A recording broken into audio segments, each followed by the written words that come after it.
Hi, I'm Lindsay. And I'm Connor. And I promise this is interesting. All right, Connor, it's your rabbit hole today, so It is. lead the way. I'm very excited about this I one. better be impressed. I better be impressed. Well, no promises there. Before I get started, Yes. I do want to address your cup. Would you? I keep learning about this because I keep asking what it's about, but people from New York might know what your cup is about. Yes, if you're on the East Coast, you know it's a little blue cup that says, "We are happy to serve you," in this vaguely ancient Greek font. And it's one of the only things I liked about living in New York was getting coffee from the bodega in this cup. And we saw it in The Sopranos today. Yes. When the He was feds like- were getting coffee. Yeah. And Connor's so not from the Northeast because he goes, why do they have your cup? And I'm like, I have their cup. But yes, it's one of my favorite things I owned. When the fires came, this was one of the first things I grabbed. I'm just thinking because, how much do we address the fires? Because that's what we've been dealing with. Because we were supposed to start releasing episodes, and then the fires happened, and then... Well, we can talk about it, and then if it's really boring, we can just cut it out. Yeah, true. Anyway. My apartment almost burned down. So it was really funny timing. We had just moved all of this equipment from Connor's apartment to my apartment, which is where we shoot and film and record this podcast. And then the fires came literally, I think, the next day. Yeah, I'll throw up a video of how close they got to your apartment because I took a video on my phone. It was only a couple blocks away, and my mom was here. She sent me a photo. We were away in a totally different part of Los Angeles. Yeah. And she just sent me this text full of punctuation, which made me so much more nervous. She was like, the fire is really close. You might want to return and pack some of your things, period. Yeah. And get your car, period. Does your mom do the ... like No, in between thank sentences? God. Yeah. My dad does that. He doesn't understand how that works. Oh, Carrie, I know. that frightens me so much. Even if it's so benign, just I bought some kale. ... Right, exactly. My mind goes to you found a head in the kale. Someone's beheaded head was in the kale, wasn't it? Right. And instead he's just like, it was good. ... Yeah. What is this suspense? I know he still does the double space behind the period thing that comes from the world of typewriting. Huh.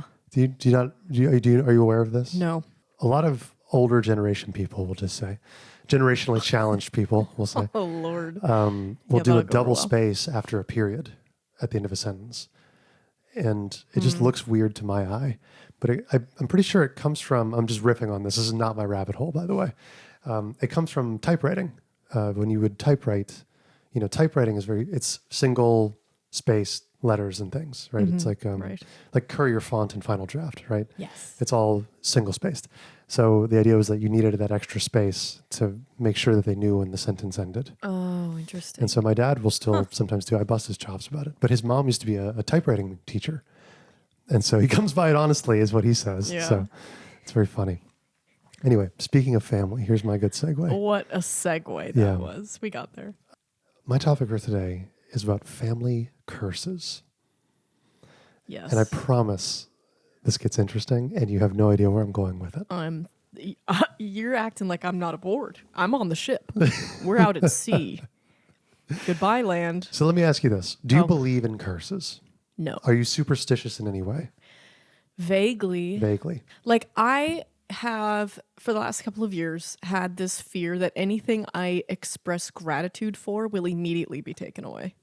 Because that has happened a few too many times for me to just brush it off as coincidence. Right. It's something that keeps happening, right? Yeah, but I'm trying to get over it because I'm not a superstitious or religious person. I'm so sorry, Mom and Dad and all of my family. But Yeah. It's a bad way to come out of that. yeah, sorry. Was a founding member of the Atheist Club in high school, so it's been a minute. But yeah, no, not spiritual. Not spiritual, but and not necessarily superstitious. But do you believe in family curses? Because we just watched The Iron Claw the other night, Right. which kind of set me on this idea. And in that movie, they talk about the Von Erich family and the Von Erich family curse. Right. Right. Do you believe in family curses? No, I believe in generational trauma. Ooh. And I think that gets repackaged as a curse because a curse is way more fun to talk about A curse is more fun than to talk trauma. about. Right. It's just, oh, your dad did this because he grew up on a farm in the Depression, and how could he not? Right. Exactly. Beat everyone up. Yeah. So you're kind of getting onto the train of thought that I want to talk about. So with the Iron Claw, right? They talk about the Von Erich curse. Yes. And how the entire family is cursed in some way because they keep making mistakes or struggling or dying or suffering in some specific way that just, it seems to be pervasive throughout the family. Tragic way. In a very in tragic that particular way. case, yeah. And this is not like an uncommon thing, or at least not, they're not the only family that has this thing, right? Some people think like the Kennedy family is cursed. Right. Right? John F. Kennedy died. I think Bob Kennedy died. Bobby was shot. And then the Bobby was oldest shot. son, because JFK was not the oldest He son. wasn't the He had an oldest. older brother He who did. died in World War II when his plane went down. That's right. And yeah. he was supposed to be Joe Kennedy's little project, and then Yeah. it got passed to John. I don't know why I so. ever try to bring up Kennedy trivia next to you. You know so much about them. I think every episode we have to mention two things. We have to mention that I went to USC and got my MFA in Screen and Television Writing from the Boom. School of Cinematic Done. Arts. There we go. In case you didn't know. I don't talk about it that much. You don't. But it has to be mentioned at least once an episode or they do take the degree away. And we have to mention Bobby Kennedy and the fact that the government murdered him because he was a change maker. Yes. Anyway. Which, much like MLK, which I think I sent you that thing, where the FBI tweeted out Happy MLK Day, which is the most... Delicious. I'll throw up the tweet. Hilarious. Delicious. You killed him. You killed him. And that's what all the comments on Twitter said. Oh my God. I'm glad we're all on the same page. Yeah. Nothing unifies us like hatred for the government. Nobody likes the feds, as we're finding out Nobody's rooting for while the watching The feds. Sopranos. Yeah. There's also the House Grimaldi, which has been the head of the Monaco royal family for around 700 years The Monaco royal family. and has allegedly been cursed for their entire reign, going back to the 14th century. The most famous story about this family curse says that a witch that was either kidnapped or abused by the Grimaldis cursed the family so that they would never have happy marriages. And as a result, they've suffered tragic deaths, many divorces that seemingly came out of nowhere, and wild paternity claims that have kind of rocked the foundations of the family overall. You know, so family curses are kind of a thing that keep coming up across culture. It's not just an American thing or a European thing. It's like African cultures talk about curses too, right? In my research for this episode, I came across a family that seems to have kind of this wild family curse where after a certain age, they develop total insomnia. Total insomnia. Not like insomnia where it's really hard for me to go to sleep, but like not sleeping, period. I think I've heard of this family. Really? Yeah. Okay. Well, I'm excited to talk But I about don't know them. anything about them. Yeah. It just seems kind of random, right? That things like this kind of afflict people. Typically, the presence of curses is used a lot in classic stories, right? In Romeo and Juliet, Mercutio kind of curses the Montagues and the Capulets, right? It's very Shakespearean, right? That whole thing. That actor who plays him in Romeo plus Juliet is so hot. I love that movie. So hot, That's a dude. guilty pleasure movie of mine. Oh, dude. And Leguizamo is also in that movie. He plays Tybalt. He does. He does. Watching him and Mercutio fight in that movie was a real sexual awakening moment for me. I was like, oh my God, I need my honor defended by two shirtless men with guns. Like, this is life. So most stories involving Egypt kind of use the idea of like the Pharaoh's curse, right? Don't go into the tomb or the ghost will follow you around or whatever. I really hope at some point we go down an ancient Egyptian mythology rabbit hole. Oh, we'll have a series on it. Okay, Yeah. fantastic. Because I keep circling the drain on that one, and then I don't commit. It's too 'cause much. It's very intimidating. Yeah. There's a lot there. Yeah. Other stories, Beauty and the Beast, a lot of Disney stories. Beauty and the Beast. Lots of technically, curses in Disney. Yeah. The Beast is cursed until he finds true love, and Belle declares his love for him. and then turns into the hottest man on the exactly. planet. Wow. But she didn't love him for his looks. But I did. Much in the same way, Shallow Hal, if you remember that movie. Oh yeah. With Jack Black, I think. Yeah. Which is so funny that he plays such a monster in that movie because Right. he's the nicest, nicest man in the dude. world. I had a friend who was his lifeguard, his like personal lifeguard at his house No when way. he'd Are have you parties. kidding? Super. I mean, I worked with him too on Weird Al. That's right. Yeah, You and he met was Jack Black. the nicest and the most cool. He has a really good reputation. I'll go on a I'm so diatribe, happy. and I apologize for this, but we were on Weird Al, the set, and I was kind of Connor's a wrangling. filmmator, by the way. I work on set occasionally. We haven't yeah. covered that, but Connor has worked in film for about 10 years and has worked on some pretty well-esteemed projects, including the Weird Al Yankovic story. The Weird Al Yankovic story. Look at that product placement. One of my favorite movies I've ever worked on. Shout out to Emily Newman. She's my AD boss. I love her. She brought me on to that movie. One of my favorite days on that show was the day where we filmed this big kind of outdoor pool party. And the idea is that it's supposed to be a bunch of celebrities from like the 80s and 90s. Jack Black played a guy named Wolfman Jack, who used to be, I guess, an old kind of disc jockey, like a radio DJ back in the 90s or 80s. What a cool job that would have been. Jack Black was really dope to work with. Really good energy, doesn't dip. You know what I mean? Kind of what you see is what you get with him. And we were wrapping up the day, and I was walking him back to the passenger van so he can go back to base camp and go home for the day because he was wrapped. And I'm walking to the van and open the door for him. He starts loading his stuff in, and we're out front in the lawn of this house where we're shooting. And the grip and electric department's out there. They've got all their, carts and everything. And one of the grips, who's a really big fan of Jack Black, he brought like some stuff for him to sign, which Jack loved signing. Shouts out as Jack is getting into the van, "We love you, Jack." And Jack Black, without missing a beat, turns around and goes, "Believe me, the feeling is mutual." Gets into the van, shuts the door, drives away. You know how in Lord of the Rings, Gandalf is supposedly a part of this like higher race? It's essentially demigods. He's a Maiar. Essentially, Yeah. Maiar. That's the word. I think he's a Maiar. That sounds right. Yeah. The Valtrex. It's the Valar, and then the Maiar, and then I think one more after that. Yes. Yeah. But then he comes down, and his whole job is to like basically keep order amongst Yeah, he's supposed to other be an living things. angel, is the idea. Exactly. Where the Maiar are like gods, where the Valar are gods, the Maiar are like angels. Yes. Yeah. I think Jack Black might be part of that. Really?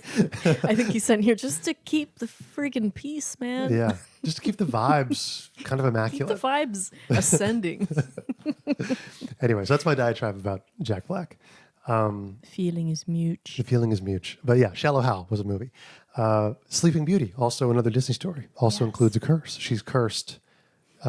In the original fairy tale version, she's cursed to just die. That's like the thing. She's going to die at 16 if she doesn't have true love's first kiss. They've become a thing within a lot of media, a lot of stories. They tend to be kind of a device, right? And a curse, by definition, is a supernatural hindrance or incantation intended to inflict harm or punishment on someone or something, right?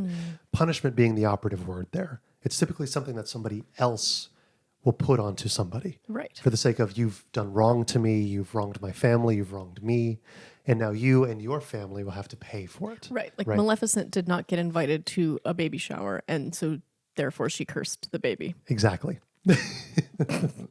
So curses are often used in stories showing cautionary tales, right? Much like the Iron Claw, right? It's a cautionary tale about kind of parental hindrance, right? Going too hard for a thing that's not actually yours. One of the oldest users of the curses is actually the Bible. The mark of Cain technically isn't the curse. God just cursed Cain to forever walk the earth and to never be able to grow anything from the ground. The idea being that because he murdered Abel, he was cursed to walk the earth forever without ever being able to die. Right. That was a punishment, right? Same Pretty with good punishment, I must say. It's for a merciful God, he's pretty good at punishing people. Snakes are also supposed to have been curses from God. The fact that Satan showed up as a snake, right? Yep, my Aunt Edie would agree with that. She's terrified of snakes. Snakes were then cursed to slither along the ground. That's the idea behind snakes. They're cursed as a species. Oh, I thought you meant like snakes are a curse to humanity for being like selfish. Because Satan showed up as a snake, a serpent, right? Allegedly, they used to be able to walk in the Garden of Eden, but because Satan tempted Adam and Eve with the apple, God cursed snakes, the serpents, to always slither upon the ground and never be able to walk again. The biggest thing about curses that I found is that it largely has to do with explaining the unexplainable, right? It's trying to add an explanation to something that humans just can't wrap their head around for whatever reason, right? No, you're right. Whatever people don't understand, we make a story up. We do. That's kind of our thing. Yeah, because we don't like living in uncertainty. So we're like, oh, well, the sun, because we don't know that it's a big ball of fire that's a million miles away yet. It's just, oh, the sun is in a cart pulled by a very beautiful man who also plays the flute. And he pulls it across the sky every day. Right. And that's how that gets there. Exactly. And then we just stick to that until we can prove otherwise. It kind of sounds nice, yeah. It sounds great. I wish that's what happened. That's much better than just, it's a big ball of fire and at some point it will explode. Made out of iron. That's not a great story. Yeah. One aspect about curses that I think gets looked kind of over, but is a thing that's common amongst all of them is the idea of getting rid of them, of breaking the curse, right? If there is a curse, there's usually a way to break it. Yes. The idea of like, again, going back to the metaphor of punishment and breaking the cycle of things, right? Sleeping Beauty needed a true love's first kiss, right? And Beauty and the Beast needed Belle to declare her love for him, right? Right. What about real curses? How do you break a real curse? Marry into a better family. That's my guess. Honestly, almost. Right. So I want to go back to that family that I mentioned earlier. The Insomniac family. The Insomniac family. So that family develops near total insomnia. And I'm sure you've guessed by like my tone, this family curse is not like something magical, right? It's something more than just like a little bit of random something happening to the family, right? The story goes that in the 1980s, an Italian man named Silvano, we don't know his last name, was on a cruise ship, and one night while dancing, he became abnormally drenched in sweat.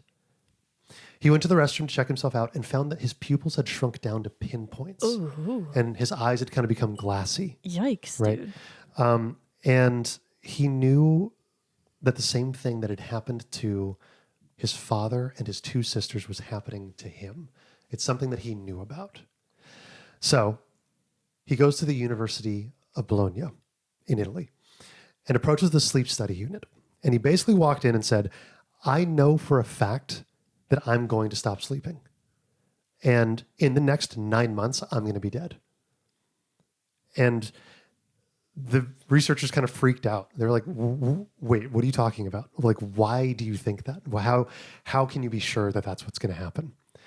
And Silvano sat down and drew out his entire genealogical tree by heart down all the way back to the 18th century, to like the Venetian era. In every single generation, Silvano could name family members who had died in the exact same way. They just stopped sleeping, stopped and sleeping. within 9 months, their body stops functioning. Exactly. This was the first time anyone from the family had really talked about it and tried to find help. Really? Yes. In all that time? In all that time. I'm shocked. Well, the Italians? the Italians. They love to talk about what's happening with them. Well, my understanding is that like the family kind of kept it under wraps because they were, it's like embarrassed. They thought it was a curse. They thought that talking about it would make it like appear. That, or like Right? if somebody thought that it could have been like some proto-psychiatric problem, in these days you would just get tossed away. You know, Right. in the Venetian era, Exactly. you're like, I can't sleep anymore. They just squirt ketchup in your eyes Well, and think throw you about in it. a So- cell probably. And what he's saying is like not everybody in his family died from it. Only some people at least one person in every generation died from it, right? Right. But not everybody. So what's the difference? Maybe that guy did deserve it. Maybe he was. When we start seeing things happen to people, we kind of ascribe reactions or consequences to their actions, right? Right. We start. Well, he is a little greedy. He is a little selfish. Or right? a meaning. Like that saying everything happens for a reason, that's people.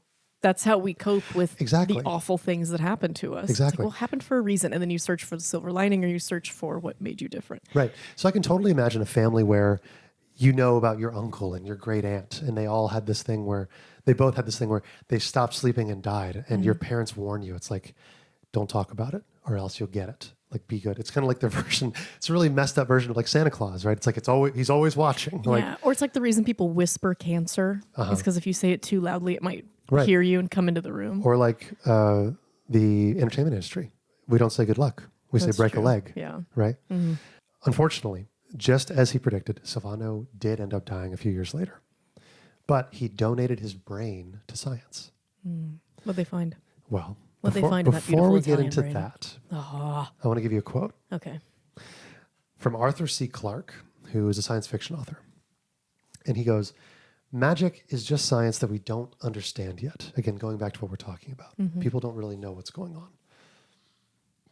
And I think that kind of describes this rabbit hole perfectly.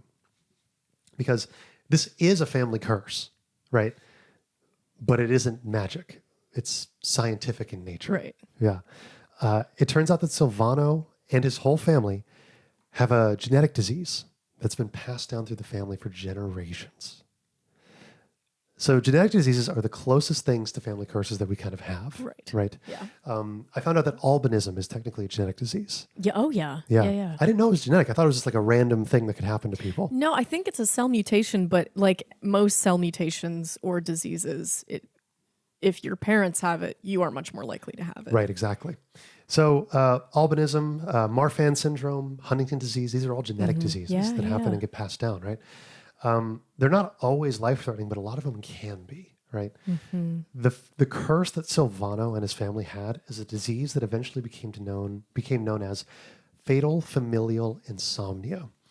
And it turns out they weren't the only family suffering from it. Sonia Valab was in her second year of law school at Harvard when her mother got sick.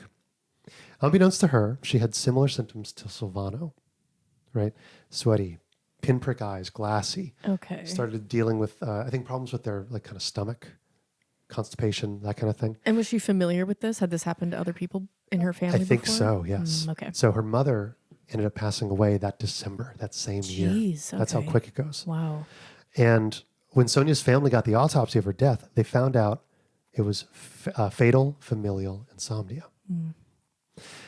Thankfully, because of Silvano and because he came forward and donated his brain to science, we knew that the disease was a prion disease. Are you familiar with prions? No, I've never heard that word before. Is it a kind of chip? I'm not familiar. So what is a prion? It's a protein that humans kind of just have in their brain. Okay. It's in their DNA kind of. We typically produce this protein all the time. It's natural. It's a thing that we kind of need. But it can sometimes just change. And if it does, it'll change all the other proteins around it, killing them. And these are located in your brain. So it's killing the cells in your brain as they go. So the idea is like prions with DNA, RNA, all that kind of stuff. It's one big long line of genetic code, right? And with this specific one single letter is different. And it means that they're now susceptible to this prion disease. And once the prion disease kind of activates, it's like a sleeper agent that lives in your brain. And it'll be sit dormant for years and years and years. And one day it'll just turn on. And within 6 to 9 months, the prion will have moved through your brain, just like carving holes into it by killing all the other cells in it. It's gruesome. There are a lot of diseases like that, actually, where you are predisposed to something, but it is sitting dormant in your body. And so there's no way to detect it. There's no way to know that it's there. You have no symptoms. And then usually you get a virus infection, Right. stomach flu or the flu. Right. And suddenly it wakes up and now you have a whole other problem that there was no way for you to know before. Well, and not to go too far off into a diatribe, but it's not the same, but you kind of have a similar experience with diabetes. Like you weren't genetically predisposed to it. No. But you got COVID. Yeah. And as a result of getting COVID, you tell the story. It's your body. Well, what's interesting about type 1 diabetes is there is not a lot of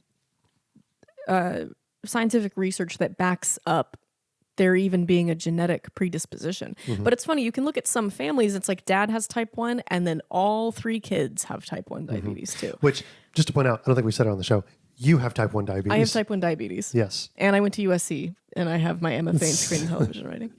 And you contracted type 1 diabetes 2 years ago? In 2022. 2022. I developed it. I was 25 years old and I was suddenly, so I had been sick for like 6 months. I was losing all this weight. I had awful leg cramps. I was thirsty, like Jesus wandering in the desert for 8 days thirsty. I would drink a gallon of water and it did nothing to satiate it.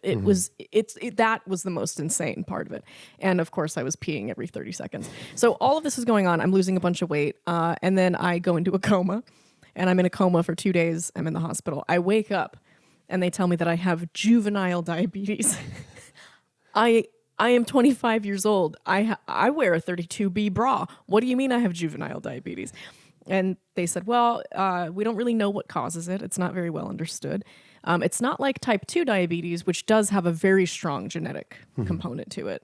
And also has like warning signs and can sometimes be reversed. And sometimes you can treat it with a pill and not insulin. So there's just a little bit more understanding there. It's also much more common. Right. So that's something. With type 1 diabetes, there's not a lot of understanding as what causes it.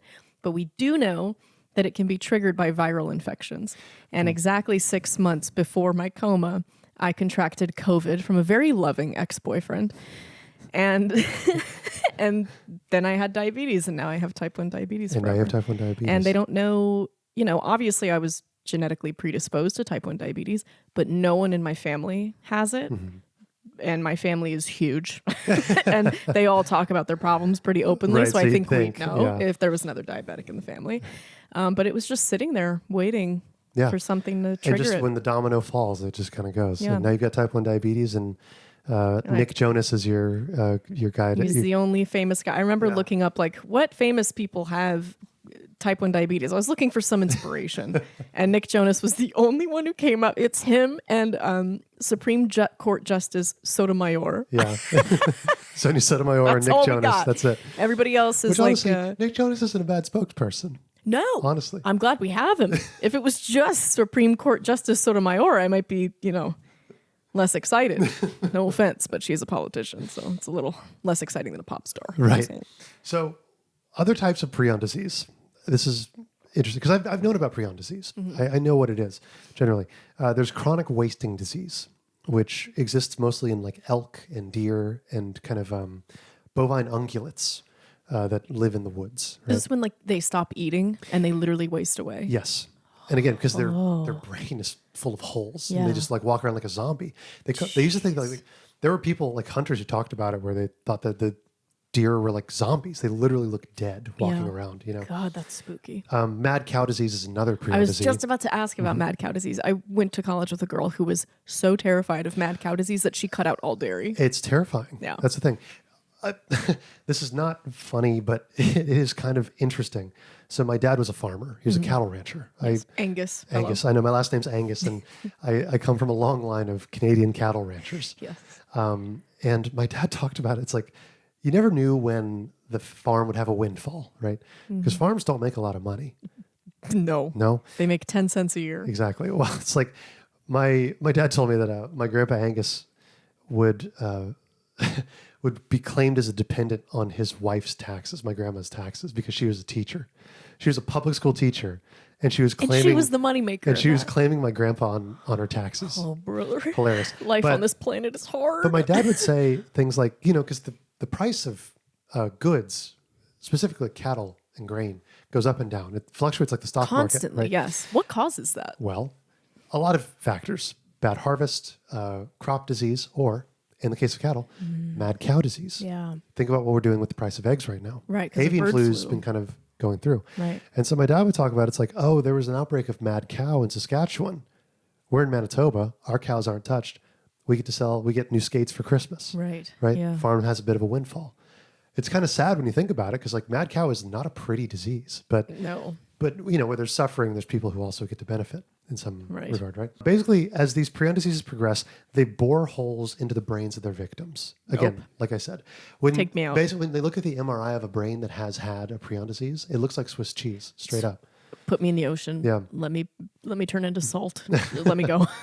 But familial insomnia targets the thalamus of the brain, not the entire brain. Okay. Which, to my understanding, the thalamus is like the switchboard of the brain, right? So it basically relays signals throughout the brain and is kind of in charge of like movement, sight, and the sleep-wake cycle. So they noticed when they did an MRI on Silvano's brain that he had that kind of Swiss cheese thing going on, but only in his thalamus. Right. So they were able to kind of hone in on it. That makes sense because his pupils were so tiny, so it's affecting his eyes. He's Exactly. sweating. Oh, Exactly. this is not pleasant. So familial insomnia is caused by a single dominant gene mutation, which means if this disease is in your family, you basically have a 50-50 chance of inheriting the gene. Straight up. I don't like those odds. Roll a flip of the coin, not even a roll of the dice. Wow. There is no cure. Straight up. If you have it, there's no cure. Sonia got tested once her mother passed away, Right. and she found out she did, in fact, have the gene for it. What do you do? That's what I said. Like, she now knows that at some point in her future, she's going to just develop this thing. She'll start showing the symptoms that her mom had, right? Pupils, sweating, like not being able to sleep. Sonia, take out 10,000 credit cards. 10,000 credit cards. You buy whatever you want. You go on a yacht. You marry 12 Italian men named Silvano. I want you to do whatever you want to do. Fuck it. You are on this planet for a very brief period of time. Your brain will become Swiss cheese. Fuck it. Live it up. I can't imagine. If I got that diagnosis, I would do exactly that. For sure. You know, I would. I'd start doing cocaine. Right. I'd do things fuck it. For the first month, I'd probably just lay on the floor in a fetal position and go, I don't know what to do. Don't have any time for that. One day of self-pity and then we're off to party and release. But zero self-pity out of Sonia. Zero self-pity. Stronger than I am. After receiving her diagnosis, she quit her job. Keep in mind, she graduated from Harvard Law School. Right. And got a JD from Harvard. She quit her job as a consultant and good move. started taking classes at MIT. For what? Mind you, she has a bachelor's degree and a JD from Harvard Law, right? So MIT opened their doors and said, yes, right this way. Basically. She started studying biological and biomedical gene mutations. Naturally. And diseases. Did she cure this disease? Not yet. Don't get ahead of me. She's going to. Don't get ahead of me. And it wasn't just her. Her husband also. Are you fucking joking? They started taking night classes together at MIT. Wait, he has it? He has the same He genetic... does not have it, no, but he decided to switch his whole career around in order to help his That's wife. so much... That... Isn't that romantic? You would never. So yeah, her husband dropped his career once she got the diagnosis and I'm doing everything in my power to help you too. So they both go back to school and they both the power of love. So they both go back to school and they both get PhDs in biological and biomedical science in an effort to try and work towards solving Sonia's problem. Imagine having a wine night with this couple, trying to complain about, oh, little Jimmy dropped a plate and it shattered. It's just been a really rough night. What are you guys up to? Right. And they're like studying her brain and Right. solving all the problems of the first world. This is crazy. So they both had zero scientific background going into this and then totally pivoted into starting a lab that's now trying to cure rare and complex neurological diseases. Holy Lord. Yes. Now her and her husband are leading a lab of 12 people at the Broad Institute in Cambridge, Massachusetts. They're in Cambridge. They are. MIT. They also started a nonprofit called the Prion Alliance, and their work is devoted to developing a therapy for prion diseases. So, genetic prion disease is always fatal. There's no real way to tell when the disease will happen. Jeez. But when it does, the person affected will be dead in a matter of 3 to 6 months. Oh my God. Right? This is like early days type 1 diabetes. Mm-hmm. Because in the very early days of type 1 diabetes, what they didn't understand carbs Right. really. And they certainly didn't know about insulin. So all they knew was when you eat, you feel worse. So Right. just don't eat. So Don't they were eat. prescribing starvation diets to people and saying if you have to eat, drink milk and nothing else. Jesus. And then the timeline after diagnosis was like a year max. Right. You got one Right. more year. And no one lived past the age of like 30. That's insane. So because we just didn't know. But then the discovery of insulin changed everything. So they're just looking for one breakthrough that's Right. going to change everything. And that's the thing. That Sonia right now is working on the breakthrough. I watched a lot of her TED Talks and I've read a lot of her interviews. I mean, the work they're doing is fantastic. And she's talking about like these novel approaches to the problem, right? So traditionally, the treatment for this kind of thing is like basically trying to destroy the prion once it's already activated, which it's like cancer, right? It's like you're trying to burn it away before it kills everything. Yeah. And like if you could find a way to empower your own immune system to take care of it for you, that's all the better because then you don't have to deal Right. with immunosuppressants and Exactly. you're dealing with it somewhat more holistically, Right. you know, Well, as and opposed to that's- being drug reliant. That's her thing. It's like she kind of equates the current form of treatment to like lobbing fireballs Yeah. at the I'm pathogens sure. to try and get rid of them, right? Right. But the treatment that they're working on right now, that she's talked about, is trying to develop a drug that is more or less asks this pathogenic protein, this like not yet pathogenic protein before it gets activated, go away. Yeah. At its core, she describes it as like deleting the fuel before the fire starts. Yeah. Right. Just emptying the tank. Right. Yeah. Kind of like what we do in California when the fires start. They do those controlled burns before the fire really comes Yeah. through. Right. So, a problem that comes from the research and study of treatments on patients with this specific kind of thing is that they usually are testing drugs on patients that are already in that downward spiral. They've already started showing the symptoms, right? Right. And it's kind of too late at that point Yeah. because all you're doing is treating symptoms. You're not treating the actual cause of the thing, which is like in your genomic code, Right. right? So the treatment she's talking about requires using medicine well before the spiral even begins. Which is difficult because how can you tell if you are genetically predisposed to certain neurological Well, you can. degenerative You can. diseases. You can. She found out that she was. Oh, that's true. You know, That's they true. look for a specific. But who's looking for it? Because like even like something as routine as a blood test, you can miss so much information because you're only testing for certain things at a time. And that's the problem, right? Oh, that's the problem. okay. Got it. So you can find it, but you have to know. You have to know what you're look looking for. Right. Oh my God, another test we have to get done at the friggin' CVS. Right. So that's what I'm saying. So she only knew to test for it because her family. Right. Right. So how do you break the curse? That's ultimately the question, right? Well, in the case of Sonia, she has 2 adorable children that she had after she was diagnosed with this whole thing. She talks about how they were both born through IVF with pre-genetic implantation testing. So they tested their genome sequence before she was impregnated with them. Because of this, her and her husband were able to avoid passing on the mutation to their children and, in a way, break the family curse. Right. Right? Without someone like Silvano being willing to like tell the truth about the thing that his family was kind of scared of, we would never know. Like we would not be this far into like prion disease studies. Right. And so ultimately, I hate to wrap it up in like a cute little bow, but the way to break the family curse is to talk about it truthfully, like to look it in the face and go, we have this thing. We shouldn't be ashamed of it. We need help. Yeah. You get into a lot of trouble when you start sweeping things under the rug. You do. When you start saying, no, we don't talk about that. Right. It's like, well, that's going to be the thing to break us apart for sure. I mean, it's like when spouses, somebody dabbles in infidelity and then you just never talk about it. Well, that's how people end up getting their throat slit in the middle of the night. We're like, wow, they seemed so perfect. How could this happen? Well, he was in a sex cult. That's how that happens. Exactly. And she pretended not to know. And she murdered him. That was a fabulous rabbit hole. Thank you. That's my rabbit hole for I'm today. a really big fan of Sonia. I think Sonia is fantastic. Listen to her TED Talk. Seriously, if you're out there, listen to her TED Talk. She's brilliant. And the fact that her and her husband are like this power couple trying to like cure these insane diseases. Because like the thing is, it's not just about her disease. This applies to other prion diseases like it does, yeah. mad cow. What were the other ones I listed? Chronic wasting disease, Creutzfeldt, Jacobs syndrome. Like, it's a thing that afflicts very few people, but it's still impactful in a massive way.